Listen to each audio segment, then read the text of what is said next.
Pues buenas tardes a todas, todos, todes. Gracias por la invitación a estar aquí esta tarde. La verdad es que esa frase de que llevo dos décadas ya casi en el activismo, que es cierta, debería quitarla de... En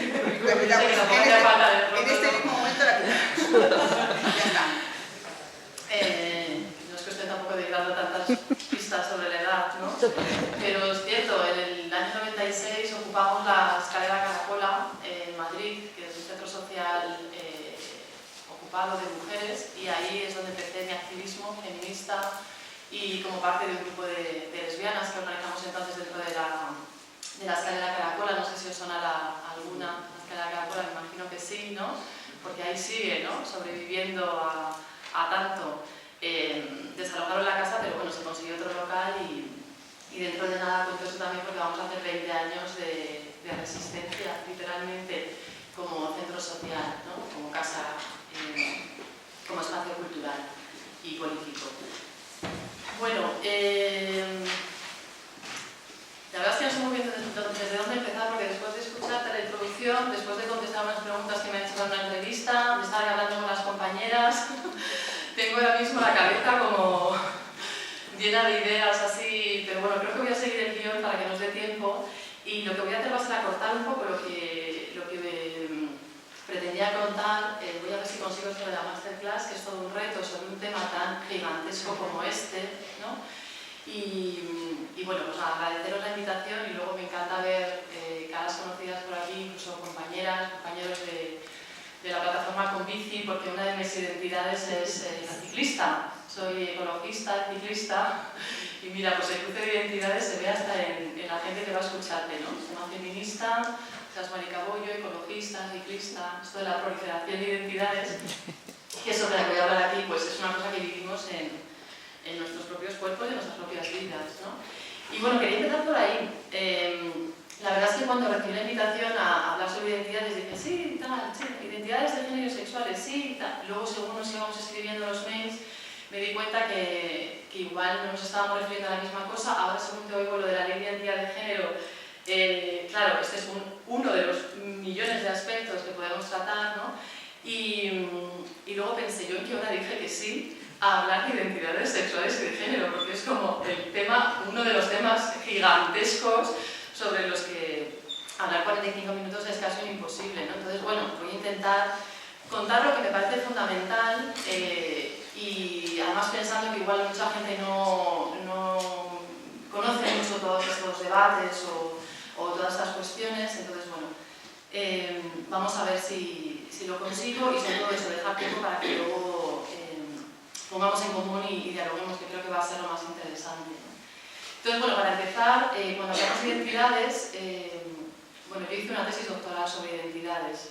Mi tesis se llamaba Identidades colectivas, un estudio del movimiento de lesbianas en el Estado español, desde el 77 hasta la tesis era hasta el 97, y después escribí para el libro este que antes mencionado, de Ser Resistencia, después escribí la última parte, porque cuando estaba terminando la tesis se aprobó precisamente la ley de matrimonio, o bueno, mejor dicho, la modificación del Código Civil que permitió a parejas del mismo sexo casarse, y entonces escribí la última parte, que era un poco como el ¿y ahora qué? ¿No? Ahora que hemos conseguido esta reivindicación, o que era una reivindicación de una parte del movimiento, no de toda.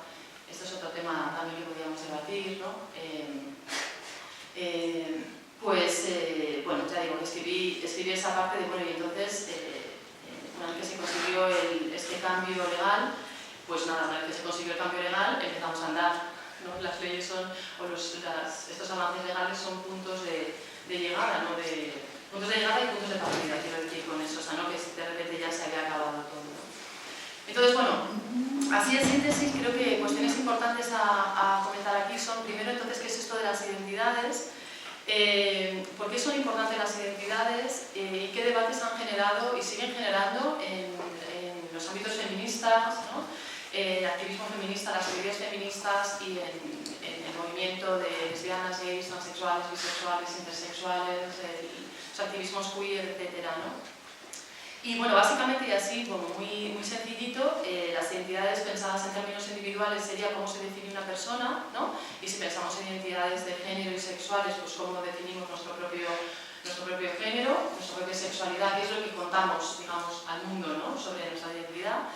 Y las identidades colectivas, que es una parte que a mí me importaba mucho y bueno, me sigue importando, no solo desde el punto de vista teórico, académico, sino también como activista, es el conjunto de elementos compartidos que tenemos con otra gente. Las identidades colectivas pueden ser, por ejemplo, la identidad feminista, ¿no?, y se supone que compartimos una serie de elementos con las mujeres, ¿no?, en este caso para las biomujeres, pues en una serie de elementos de discriminación, por ejemplo, que nos hacen activar esa identidad.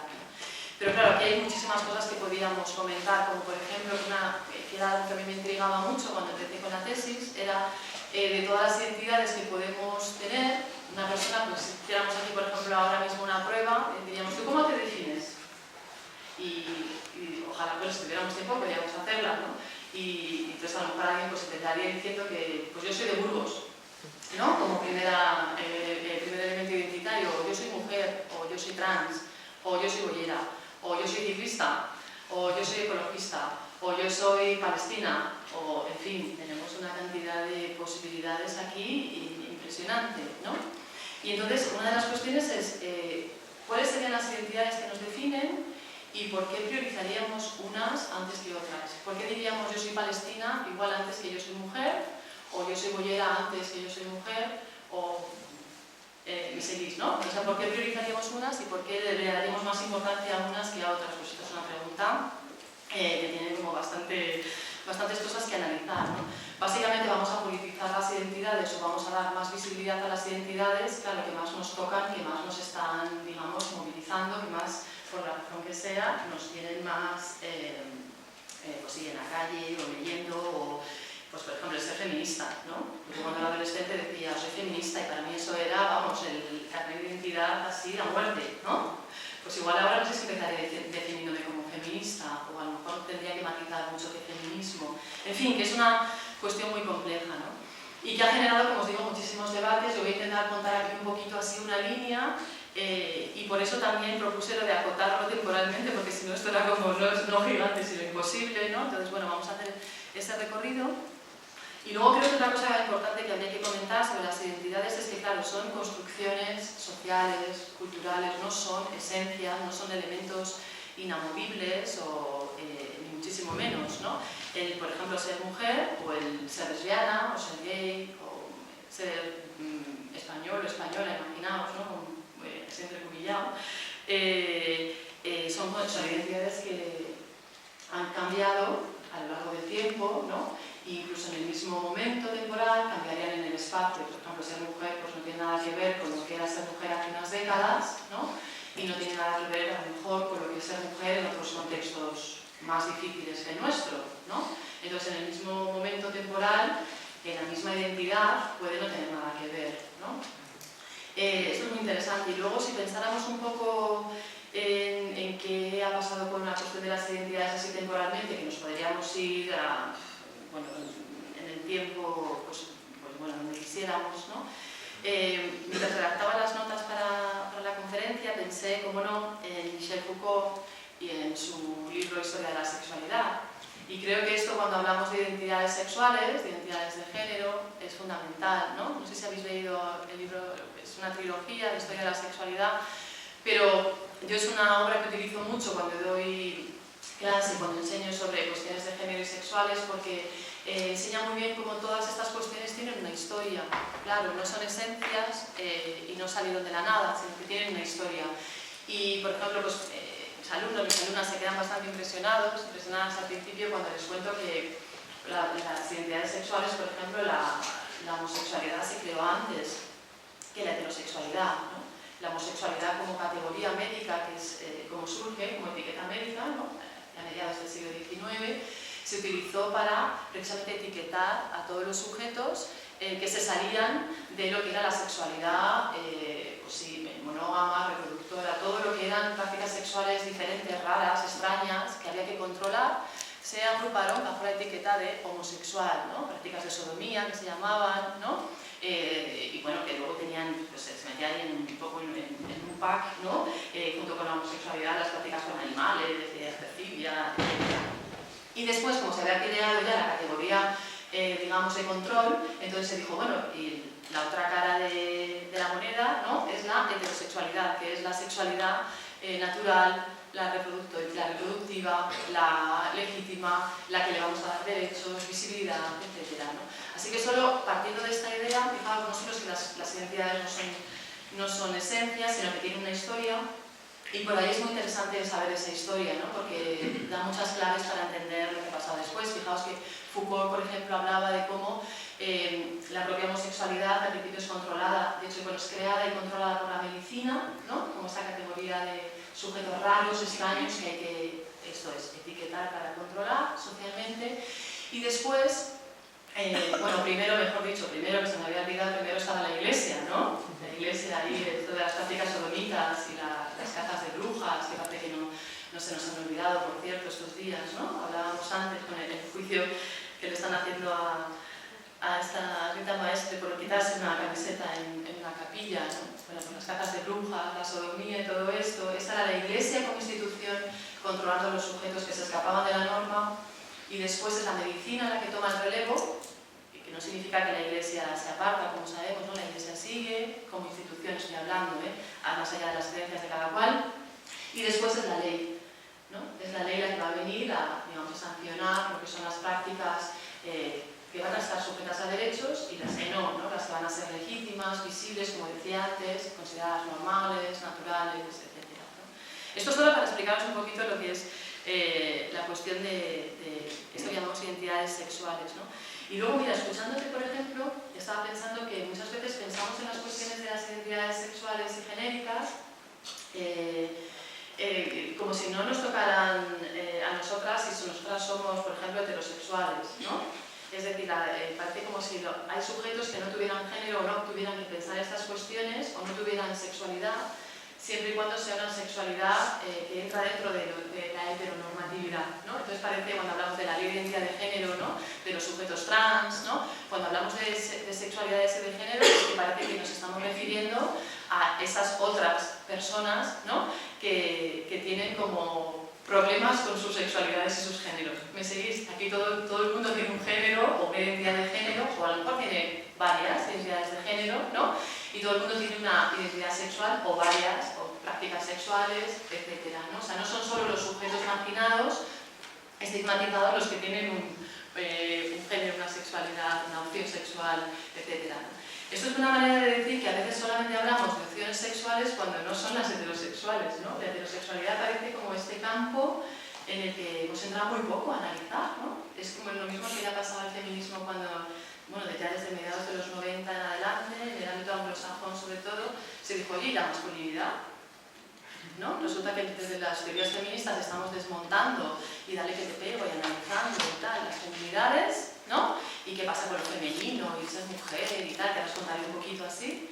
Y la masculinidad parecía un campo intocable que nadie entraba a cuestionar qué era eso de la construcción de la masculinidad, ¿no? Y con la heterosexualidad nos pasa un poco lo mismo, ¿no? Cuando hablamos de identidades sexuales hay una identidad que es la heterosexual.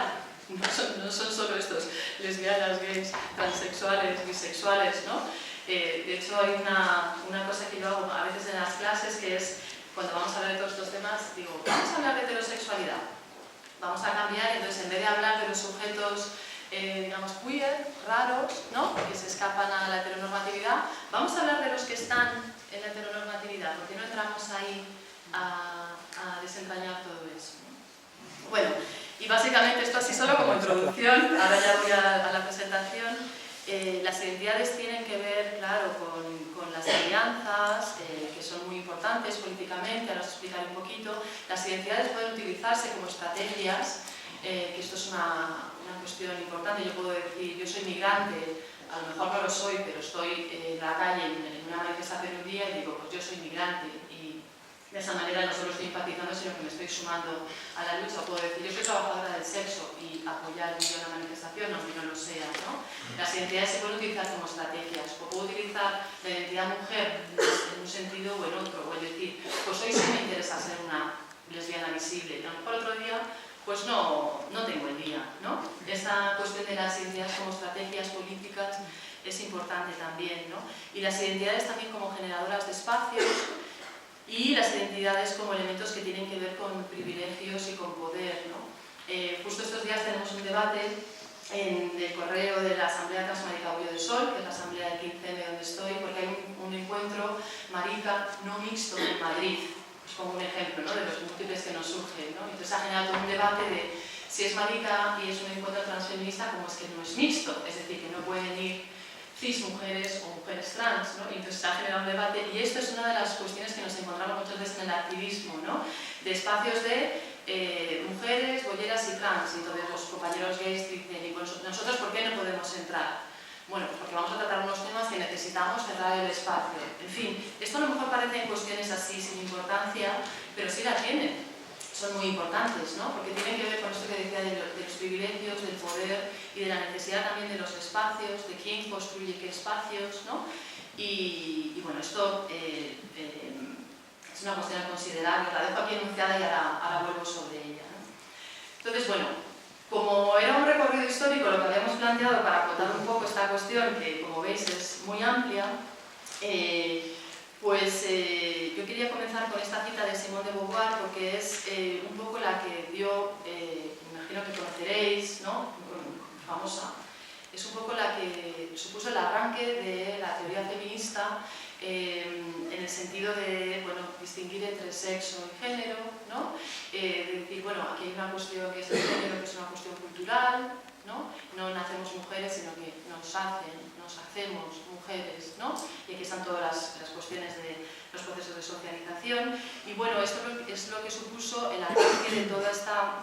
de todo el análisis feminista, ¿no? Y sobre eso se construyó luego todo lo que se llamó el feminismo de la igualdad y el feminismo de la diferencia. Que bueno, son dos corrientes teóricas y de praxis política gigantescas del feminismo que continúan, ¿no?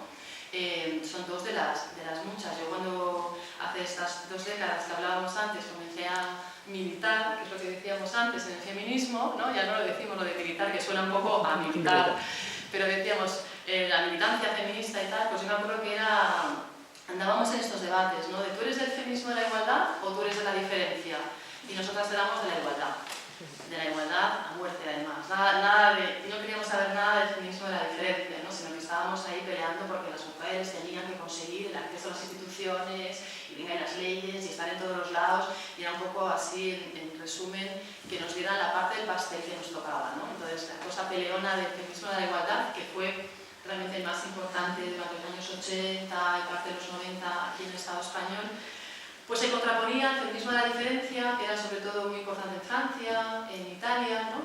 Y que lo que venía era revalorizar el tema de ser mujer. Entonces el feminismo de la diferencia lo que decía es, hay diferencias y la diferencia, bueno, pues no tiene por qué ser negativa. O sea, podemos rescatar cuestiones del ser mujer, como por ejemplo la maternidad, que pueden ser positivas, la sororidad entre mujeres, todas estas cuestiones, ¿no? Luego a las feministas de las diferencias se les hizo una crítica muy importante porque había como una lesbofobia también en lo que escribían y lo que decían, entonces a nosotros eso no nos gustaba nada tampoco, y tampoco nos convencían los planteamientos de la diferencia. Esto de revalorizar lo femenino era como, pues era una cosa con la que estábamos batallando, ¿no? Bueno, esto para contaros que este arranque desde los años 70, claro, en España tuvo pues esto es, todos los desarrollos desde los 70 en adelante y los 80, el feminismo de la igualdad y la diferencia, como os digo, ¿no? Y el siguiente hito, si hablamos de identidades, si hablamos de géneros y sexualidades, es hablar de Monique Wittig, ¿no? Que no sé si os sonará, es una teórica francesa, escritora, activista, que escribió, entre muchos otros trabajos, este que se llamó El pensamiento heterosexual, que es una traducción de, en realidad en inglés sería como la mente heterosexual, que se tradujo como el pensamiento heterosexual. Y Monique Wittig aportó un montón de ideas. Yo soy fan de Wittig, hemos publicado un libro hace poco, una compilación sobre Wittig, un homenaje, ¿no?, a 10 años de su muerte, que se llama Las lesbianas no somos mujeres, con el no entre paréntesis, para decir, pues Wittig dijo, las lesbianas no somos mujeres, como ni siquiera las del libro nos poníamos de acuerdo, y este es un debate que ahora os comentaré, pero al final acordamos ponerlo entre paréntesis, ¿no? Pero bueno, una de las cuestiones que plantea Wittig es, claro, la categoría mujer pues ya es problemática para empezar, ¿no? porque la categoría es una categoría política, es una construcción, y ella dice, igual tenemos que empezar a distinguir entre las mujeres, esto es, entre la mujer y las mujeres. La mujer como tal no existe, ¿no? Le dice, es un poco como en diálogo con Simone de Beauvoir, ¿no? Dice, lo que existen son las mujeres, que son el producto de esta relación social, ¿no? ¿Por qué decía esto Wittig? Pues bueno, pues porque parte de Simone de Beauvoir y lo que viene a decir es, tenemos que acabar con los binarismos, esto de que hay dos sexos y dos géneros, que no es cierto, que luego claro hemos visto a partir de los años 90 en adelante como realmente claro que no es cierto, ¿no?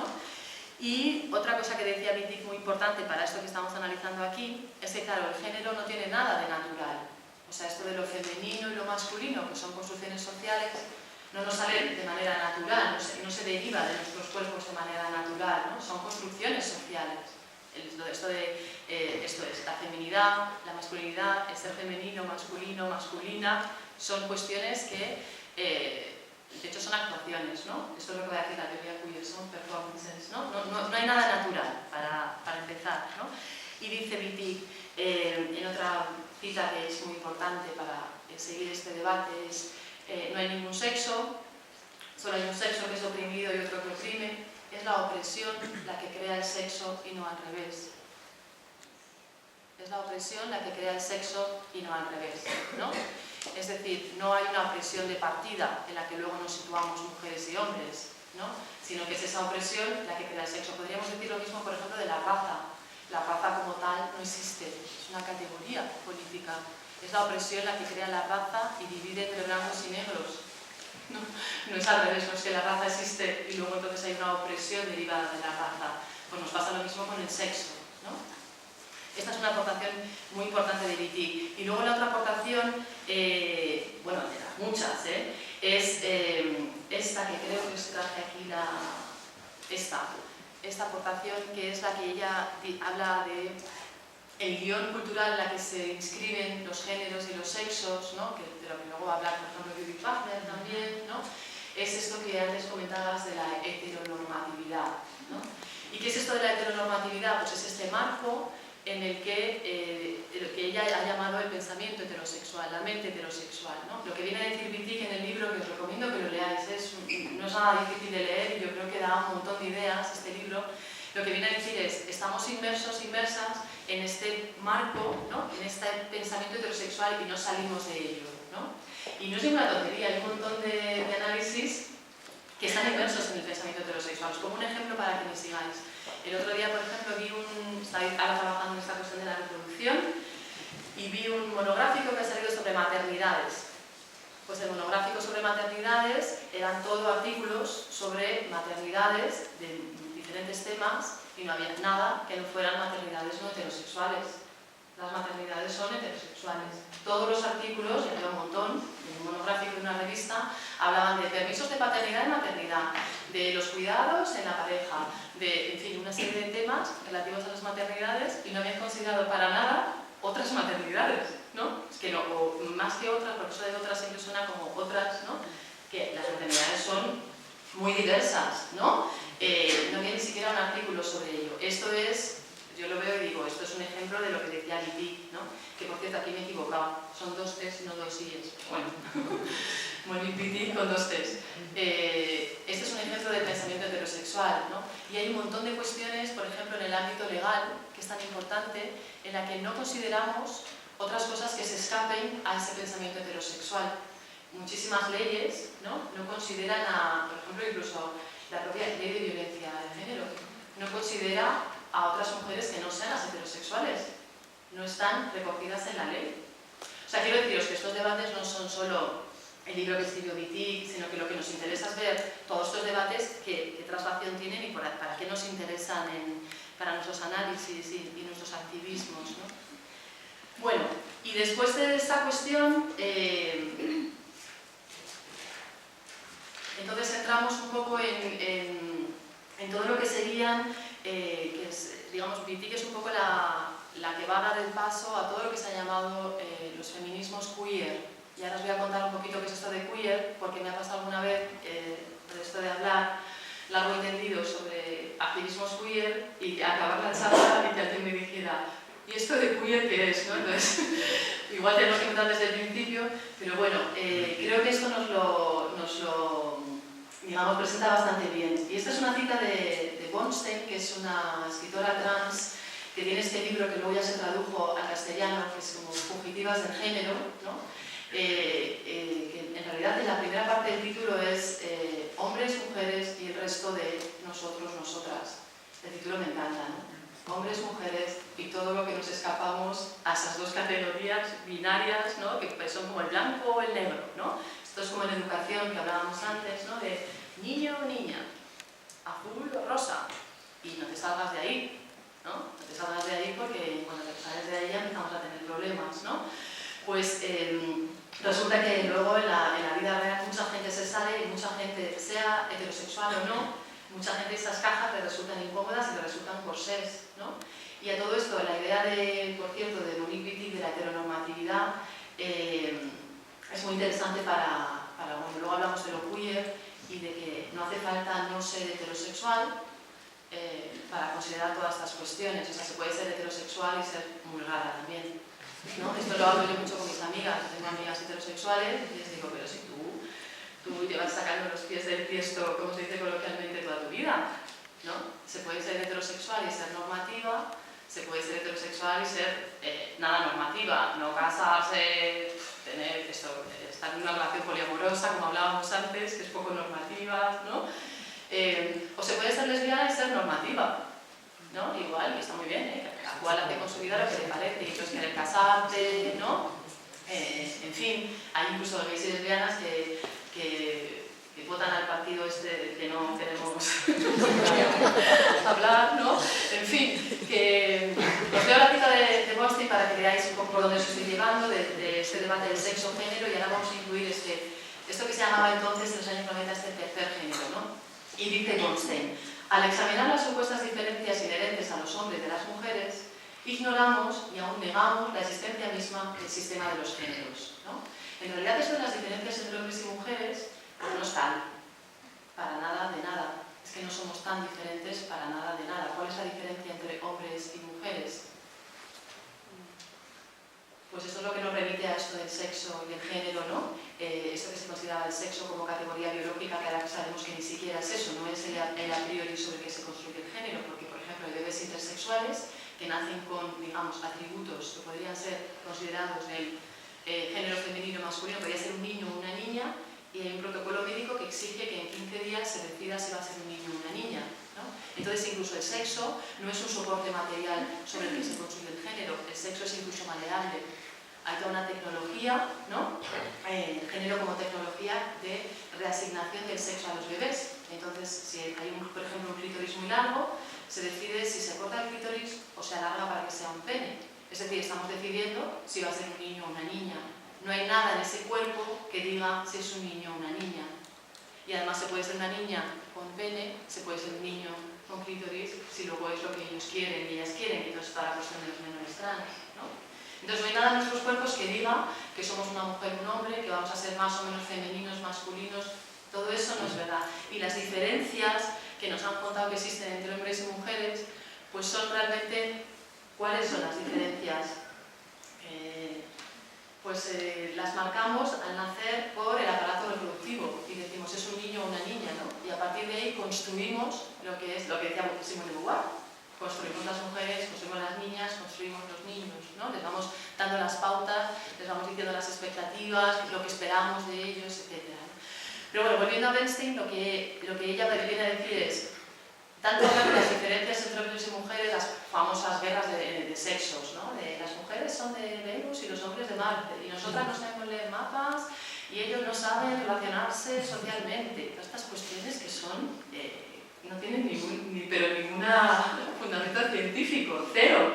Habrá hombres que lean bien mapas y mujeres que los lean bien y viceversa, o hombres y mujeres que sean un desastre con los mapas. O sea, no hay nada en nuestro aparato reproductivo que nos vaya a decir si vamos a leer bien los mapas o no, o nos van a salir bien las derivadas y las integrales, o se nos va a dar mejor la literatura, ¿no? De esto estamos hablando, ¿no? Entonces lo que dice Bornstein es tanto rollo con las diferencias entre hombres y mujeres y resulta que hemos dejado el sistema de género intacto, no estamos cuestionando ese sistema que es estructural. ¿no? Que es lo que hemos llamado después, bueno, la base del heteropatriarcado, ni más ni menos, ¿no? Entonces dice ella, de este modo estamos manteniendo el sistema de género, pero el sistema de género en sí mismo, la misma idea de género, debe ser abolida. Esto es lo que empezaron a decir las personas trans, empezaron a decir desde el feminismo, ¿no? Las diferencias que harán por sí mismas, ¿no? El blanco ideal de una rebelión transexual triunfante sería el sistema de género en cuanto tal. La trampa para las mujeres es el sistema en sí. No son tanto los hombres los enemigos, sino el sistema bipolar de género, que deja a los hombres en un lugar de privilegio. Un tercer género es el término que pone en cuestión el pensamiento binario e introduce la crítica. Claro, es esto, ¿no? No son igual los blancos el enemigo, sino el sistema racista, ¿no? No son los hombres el enemigo, ni las mujeres las víctimas, estas construcciones en las que nos hemos metido, ¿no? Culturalmente hablando, sino el propio aparato, digamos, ¿no? La propia estructura del sistema sexo-género, ¿no? Y entonces Gonski propone este tercer género. Fijaos que esta cuestión del tercer género sería, por ejemplo, la que se ha llevado en el debate en Alemania para defender que en los documentos oficiales haya una tercera casilla. Se diga, ¿es mujer? ¿Es hombre? ¿O tercera casilla? ¿No? Y esto ha dado lugar a muchísimos debates, por ejemplo, entre las personas trans y no solo, ¿no? Necesitamos o queremos una tercera casilla o lo que queremos es acabar con las casillas. Igual lo que hay que hacer es acabar con las casillas, no inventarse una tercera, ¿no? ¿Eres hombre, eres mujer o eres un poco raro, rara y entonces eres la tercera casilla? ¿Se entiende? A lo mejor lo que necesitaríamos es acabar con las casillas, acabar con que en nuestro propio DNI tengamos puesto tantos datos que tenemos ahí, ¿no? En nuestro sexo, el nombre del padre, de la madre, que claro, es padre y madre, en fin, pues igual habría que desterrar esa categoría, por ejemplo, del DNI, ¿no? Entonces, bueno, para terminar esta parte, lo interesante sería que donde Simone de Beauvoir dice una no nace mujer, Monique Wittig diría una no nace mujer. Lo que está cuestionando es la categoría mujer, ¿no? Y lo que va a decir es, esto de ser mujer es una categoría política y como tal tenemos que destruirla, dice ella. Hay que destruirla filosófica y políticamente, tenemos que acabar con ella. Y lo que va a proponer Wittig es un tercer género, que es, ella va a hablar de la lesbiana como tercer género, como figura, digamos, en fuga, literalmente una fugitiva del sistema que se escapa del sistema sexo-género de dos géneros y dos sexos, va a proponer este tercero y va a decir que lesbianas pueden ser todos y todas, no solo las mujeres no heterosexuales, sino que lesbiana es lo que ella nombra para hablar de un tercer sujeto que se escapa a las categorías binarias, ¿no? Y luego Teresa de Lauretis, muy interesante, va a hablar de toda esta desidentificación con las categorías, que es la antesala de toda la cuestión queer, ¿no? Os cuento un poquito la cuestión queer, bueno, la cita de Wittig, que es esta famosa de las lesbianas no son mujeres. Y ella dice, sería impropio decir que las lesbianas viven, se asocian, hacen el amor con mujeres, porque la mujer no tiene sentido más que los sistemas heterosexuales de pensamiento y los sistemas económicos, heterosexuales. Las lesbianas no son mujeres. Esto lo dijo ella a finales de los años 70 y ya entonces fue una bomba y lo sigue siendo, ¿no? Pero esto es muy interesante porque lo que está diciendo Wittig es las lesbianas como sujetos que se escapan de ser una mujer es que realmente están expulsadas de esa categoría identitaria. Es que lo están en un montón de cosas. Por ejemplo, lo que hablábamos antes de la propia ley. En la propia ley, por ejemplo, esta violencia de género que hablábamos antes, en ese caso las lesbianas no son mujeres, ¿no? No es que yo creo la gente que hizo la ley pensara en Monique Wittig, ¿no? No tenían a Monique Wittig en la cabeza. Quiere decir esto que en algunas cuestiones, fijaos qué interesante, ¿no? Las lesbianas van a ser consideradas mujeres, es decir, esos sujetos van a estar dentro de la categoría de la identidad mujer y en otros no. En otros van a pertenecer o se van a entender más en la categoría o en la etiqueta de personas no heterosexuales y van a estar más cerca de, pues esto es, gays, trans, intersexuales, bisexuales, ¿no? En todo caso, lo que decía Wittig a finales de los 70 es la lesbiana como sujeto es que está fuera, está expulsada, no está reconocida como mujer. Somos esas otras mujeres, ¿no? Esas mujeres un poco raras de algo te pasó para que te hicieras lesbiana, ¿no? ¿Cómo es que eres lesbiana, no? Esto es lo que viene a decir Wittig en los años 70, ¿no? Y ya os digo que bueno, ha pasado tiempo desde entonces y incluso nosotras cuando hicimos esta compilación pues no nos poníamos de acuerdo, porque había compañeras que hablaban de, no, nosotras como lesbianas somos mujeres, somos feministas, y otras que estamos más en la línea de la crítica queer que os voy a contar ahora, ¿no? Eso no significa que yo no pueda activar la identidad mujer, y claro que la activo todo el día, ¿no? Y no solo la activo, sino que a mí me pueden leer en la calle como mujer, y eso puede suponer, por ejemplo, una agresión, pero también me pueden leer como una mujer que tiene pluma, ¿no? Como boyera, como masculina tal vez, y eso también puede suponerme otra fuente de agresiones. ¿Me seguís con lo que os comento? Esto es la identidad mujer, es lo que estoy intentando explicar un poco, y entonces quiénes están dentro de esa identidad y quiénes están en los márgenes. Y este es un poco, bueno, espera un momentito, este es un poco, voy a quedar aquí, la génesis de todo esto que se llamó la teoría queer, que en realidad es complejo de explicar y es muy largo, ¿no? Que antes me preguntabais, ¿qué es la teoría queer? Así en la entrevista. Y es difícil explicar así en 4 pinceladas, pero bueno, lo intento. Básicamente, el tercer paso, digamos, en los debates de las identidades sería toda la crítica que comenzó a finales de los años 80, que se denominó queer, dentro del movimiento feminista y del movimiento de lesbianas, gays, transexuales y bisexuales. ¿Por qué se llamó queer? Queer, sabéis que se escribe U-U-E-E-R, ¿no? Queer es una palabra inglesa que significa raro, rara, desviada, extraña. Lo que diríamos, esta chica es un poco rara. Esta chica, esta pinta que tiene es un poco rara, ¿no? Muy heterosexual no debe ser, ¿no? Esto es queer, ¿no? Queer es raro. Y queer se utiliza, y se dice, este niño es queer, ¿no? En inglés se utiliza y tiene una connotación negativa, es un insulto. Es lo que nosotros diríamos aquí, pues esto, esta chavala es un poco marimacho, ¿no? Pues este chaval es marica, ¿no? Y esa es la etiqueta que se puso a finales de los 80 a todo un conjunto de activismos en la calle y luego de teorías filosóficas, políticas, es decir, queer nació en la calle. Yo soy de las que piensa esto, desde luego, y nació en las calles realmente en la rabia y en el activismo de la gente que estaba fuera de los movimientos. Normalmente utilizamos o siempre tiramos un poco del relato de Estados Unidos para explicar esto. Decimos, a finales de los años 80, las políticas de identidad, digamos que colapsan, ¿no? ¿Y qué pasó a finales de los años 80? Y esto es el relato de Estados Unidos, pero que tenemos una historia también aquí en el Estado español. ¿Qué pasó a finales de los años 80? Pues que son los años del SIDA. Y el SIDA básicamente lo que hizo es estallar, o sea, realmente acabar con las identidades, o digamos poner en cuestión las identidades. ¿Qué pasó, por ejemplo, con los gays de clase media, blancos, que realmente su pareja enfermaba y ellos que habían pensado en algún momento durante los años de la liberación sexual que se habían escapado o se podían estar escapando por una cuestión de clase y de raza de la discriminación, pues lo que vieron es que de eso nada, que no les dejaban entrar a los hospitales a sus parejas, que igual estaban muriendo porque eran maricones, ¿no? Entonces, ¿qué es lo que pasó a finales de los años 80?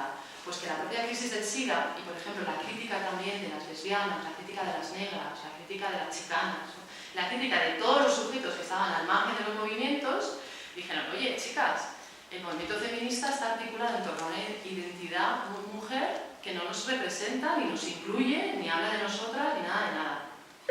Y el movimiento gay le pasó 3/4 de lo mismo, ¿no? Esta es la crítica queer. Cuando se habla de lo queer, esto es el surgimiento de los activismos queer. Luego, bueno, claro, fijaos, estos comienzos de los años 90 aquí, pues claro, han pasado unos años, ¿no? Y hay toda una crítica ahora de si es una cosa elitista, es una cosa minoritaria, podemos, si queréis, comentarla. Yo no creo que sea elitista, yo creo que hay un montón de colectivos que se denominan queer y transfeministas que están activando en la calle, pero bueno, este es el surgimiento, esto es lo interesante, ¿no? ¿Cómo se hace esta crítica desde los márgenes de las identidades?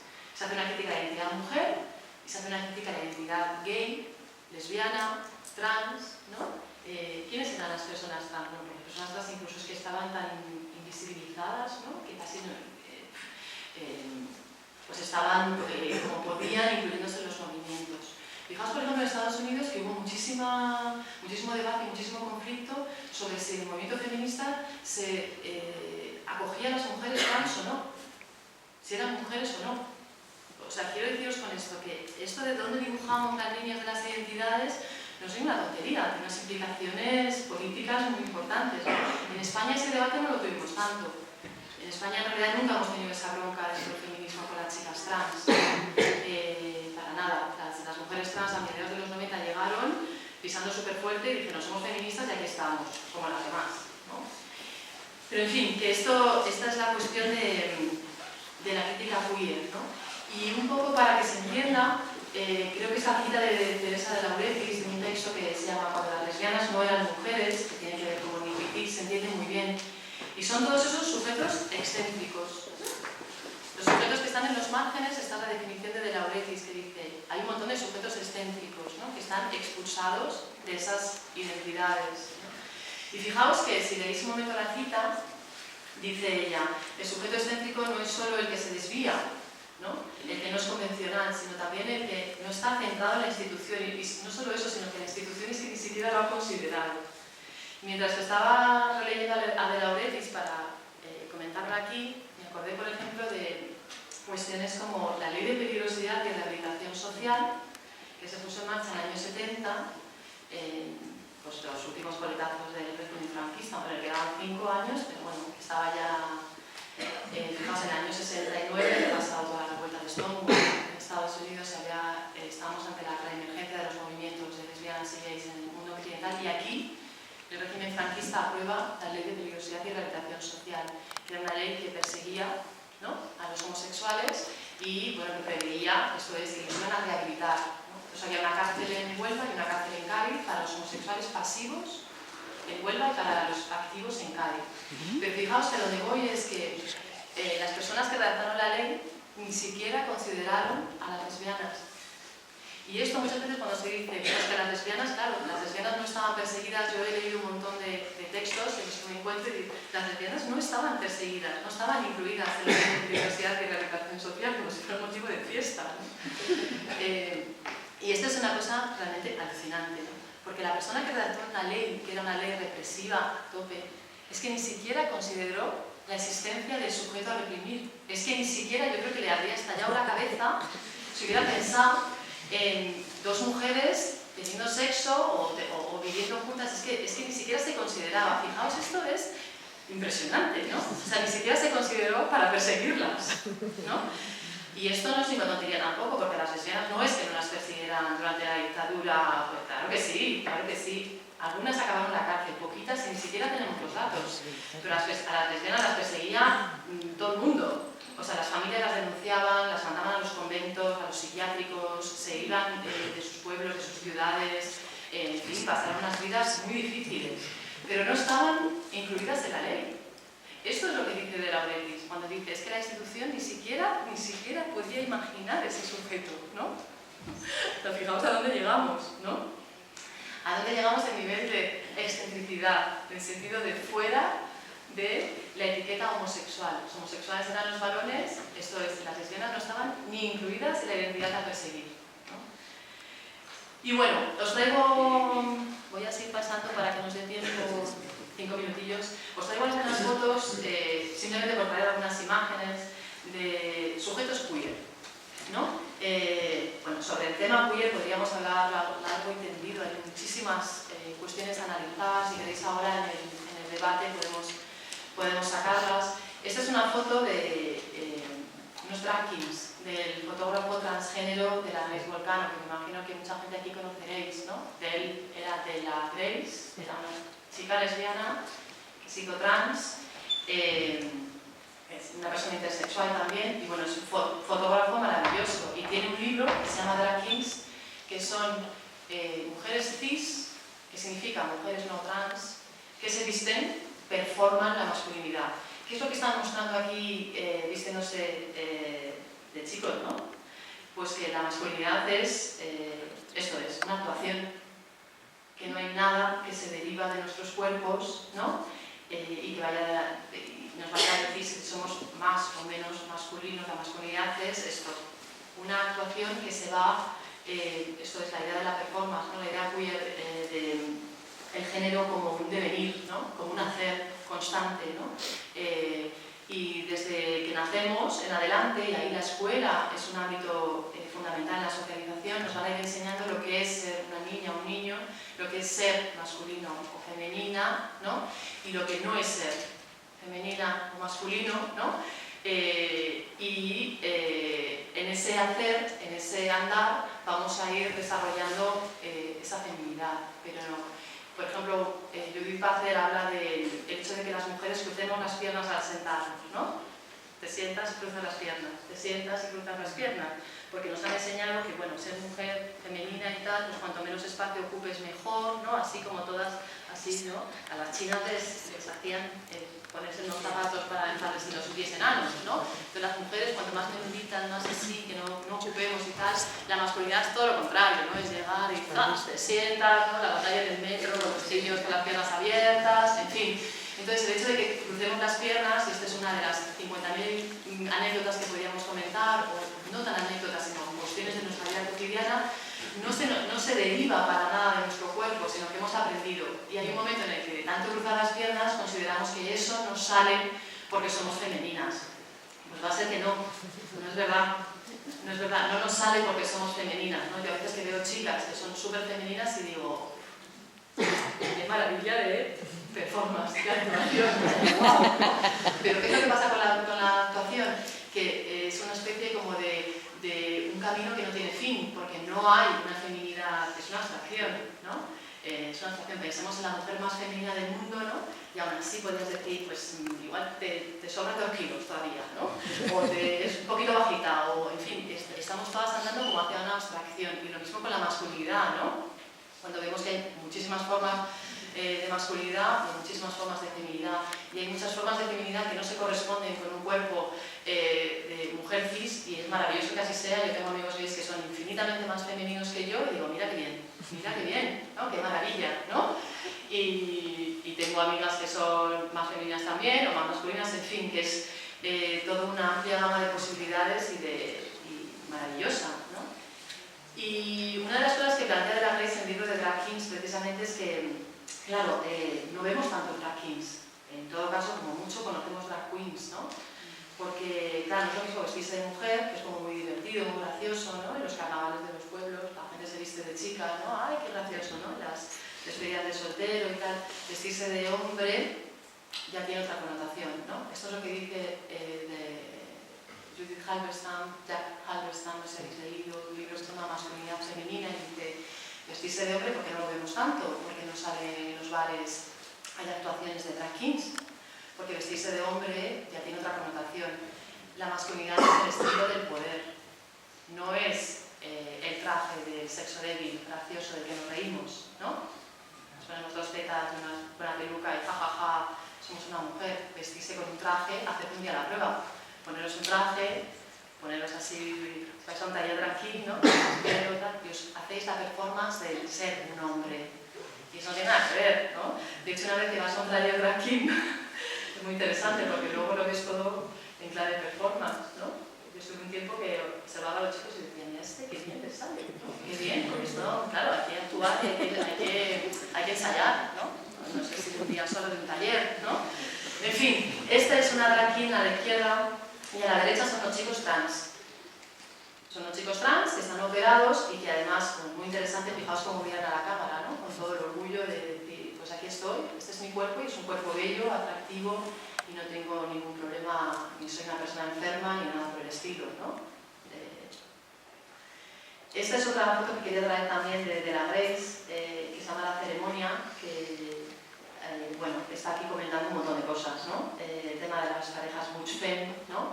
Que son otra de las identidades que exceden la categoría mujer, la categoría lesbiana, donde una hace la performance de la masculina, lo masculino, la otra femenino.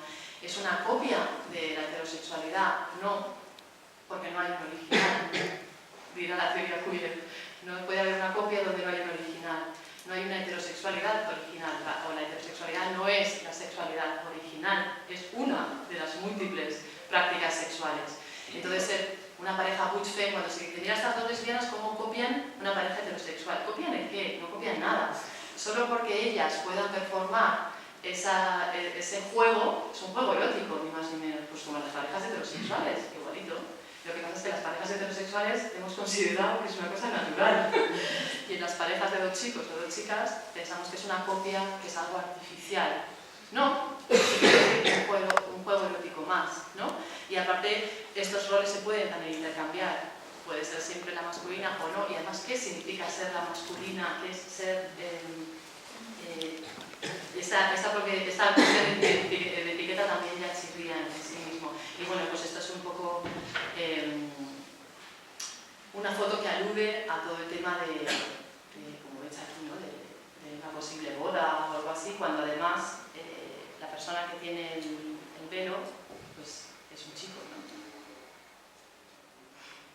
Este es un fanzine de la Radical Guy, que es uno de los primeros grupos que se autodenominó queer en el Estado español, en el año 91, que igual a algunos suena por aquí, que la portada del fanzine decía que tú eres gay, y era una manera de decir pues esta sensación de extrañeza, ¿no? de distancia, de desidentificación, como dice Laurentiis, de las identidades, que tú eres heterosexual. ¿Y eso qué significa? ¿Qué significa ser heterosexual? ¿Qué es ser lesbiana, o ser gay, o ser trans? ¿Quién define qué? Pues volvemos un poco al comienzo, ¿no? ¿Quién define qué es ser lesbiana? ¿Tú eres lesbiana? Pues será lesbiana la persona que diga, pues sí, soy boyera. Y he tenido que politizar esa identidad porque por esa práctica sexual diferente a la norma resulta que la sociedad me pone en una situación de posible discriminación, agresión, maltrato, desconsideración, insulto, etc. Entonces yo digo, pues sí, pues además es que me lo voy a llamar así, con el posible insulto, ¿no? Esto es lo que se llama la inversión performativa de la injuria. La inversión performativa es que tú le das la vuelta al insulto y dices, yo soy sudaca, boyera y de Burgos. En fin. ¿Con qué os toman aquí el pelo en Burgos? Bueno, alguna cuestión seguro. Pues esto, si lo dijéramos así en plan broma. Entonces, bueno, ¿qué es ser lesbiana? ¿Quién se define como lesbiana? ¿Quién se define como marica o como gay? O como... ¿Quién pone las etiquetas y por qué, no? ¿Lesbiana es la persona que solo ha tenido relaciones con una mujer, con otra mujer? ¿O la que las tiene ahora mismo? ¿O la que le gustaría tenerlas pero no las tiene? ¿Cuántas relaciones con una mujer has tenido que tener para que llamarte lesbiana?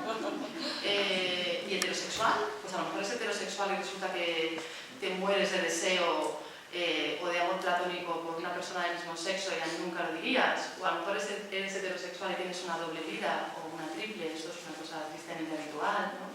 Entonces, esto de las categorías identitarias pues es bueno, una cosa compleja de quién define qué y eso, que tú eres qué y por qué. Y por qué dices que eres una cosa y no otra, ¿no?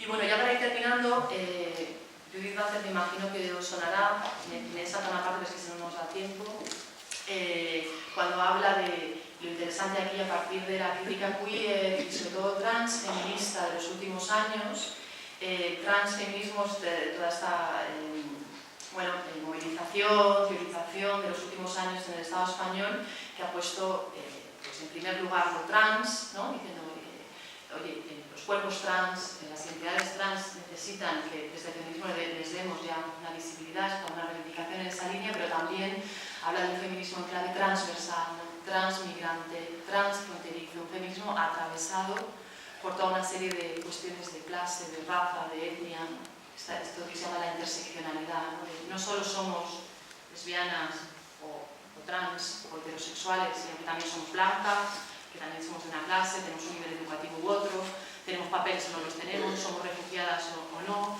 De todo esto habla el transfeminismo, ¿no? Y bueno, para terminar con esta cita de Judith Butler, que me parece interesante, hablando de identidades, ¿no?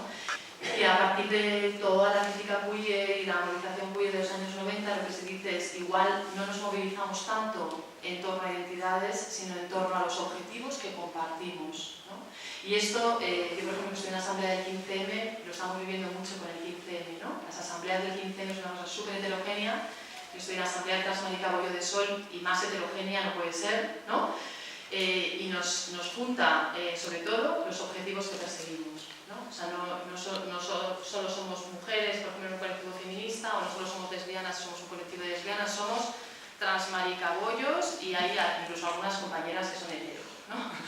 Y quiere decir que es una asamblea abierta, súper diversa y que lo que nos está dando ese pegamento que nos une, por llamarlo de alguna manera, no es tanto una identidad compartida, sino una serie de objetivos compartidos, los que tenemos que luchar contra los desahucios, contra los recortes en educación, ir a la mani de la República, estar en la calle apoyando a las refugiadas, en fin, toda esa serie de objetivos compartidos, ¿no?